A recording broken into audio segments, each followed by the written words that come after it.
Hey everybody, Meat Trapper here. This is the first day that I'm putting traps out for the 2013-2014 trapping season. And I'm on a marsh that I've trapped before and had good luck with otters. And you can see here's a little view of the kind of terrain that I'm looking at. And I'm on the very edge of a beaver dam. I'm on the very end of the beaver dam here. And what I've got is basically an otter set. I'm using TS85s. I've got two of them with a little jump pole here. And basically this is a set that I picked up from Clint Locklear of Wolfer Nation. And what the idea is, this is sort of like the water version of a mafia set. And you have basically a stepping stick. And the otter has been using this crossover here on the side of the dam.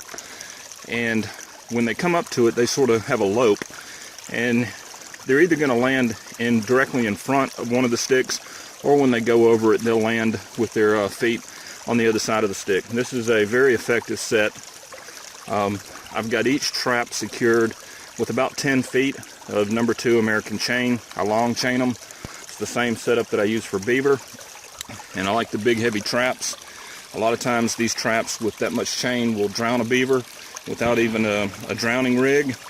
And so I'm looking forward to this set. This ought to be a good one.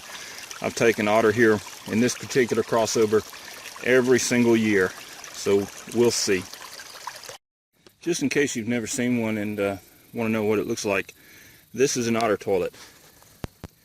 If you look closely, you can see that's the fish scales, and the otter can't process that, so he barfs it up, and they come back to the same spot over and over.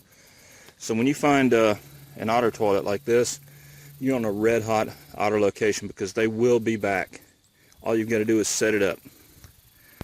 This is right here, basically along the bank of this marsh. There are otter all over this place, and I've got it set up pretty good. I'm going to check it over the next couple of days, and hopefully I'll have some luck. Okay, here's another otter crossover. You can see that's a very well-worn trail. And although the water is brackish, you can't see it, I've scooped out a depression at the base of the dam here, and that's where my foothold is bedded. And I've got it wired off, or cabled off rather. And then you can see I've got a few jump sticks at the bottom.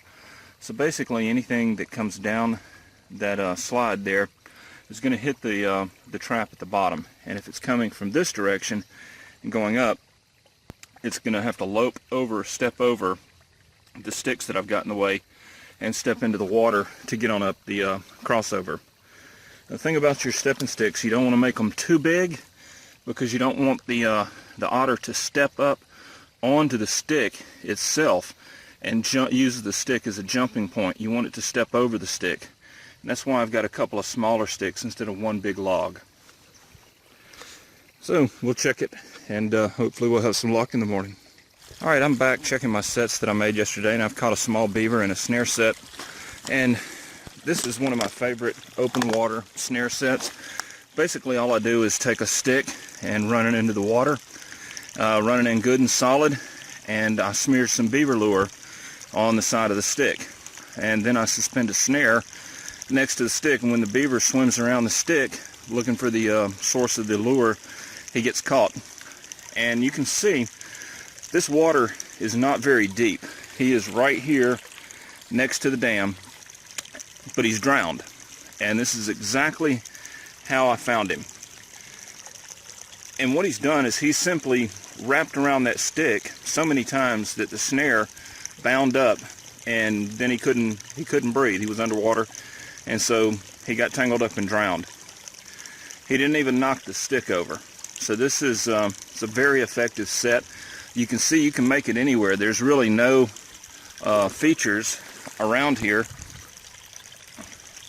and you can just walk out in the middle of the water wherever it's convenient and make this set. But he's a small beaver, but he'll eat good. He'll be nice and tender. Snare set right here, and the snare was set between the end of the log and the bank, and there is a beaver right there. The water that I'm in is not deep enough to drown him. It's only about ankle deep, but he can't move. He's wrapped around that log so many times that he is effectively stuck.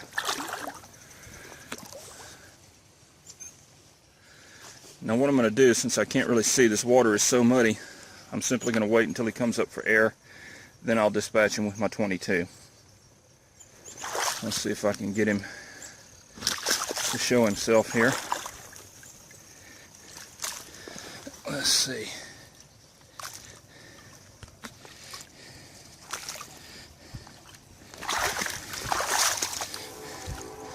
He is staying hidden. There he is.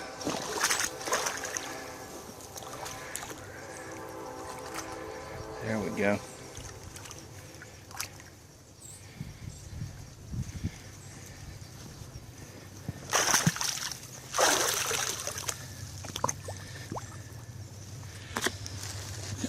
Come on.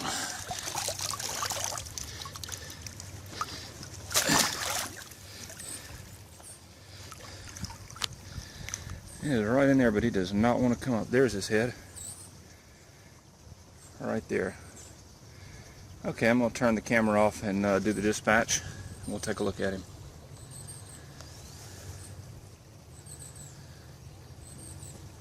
Well, it's the old trapping kayak.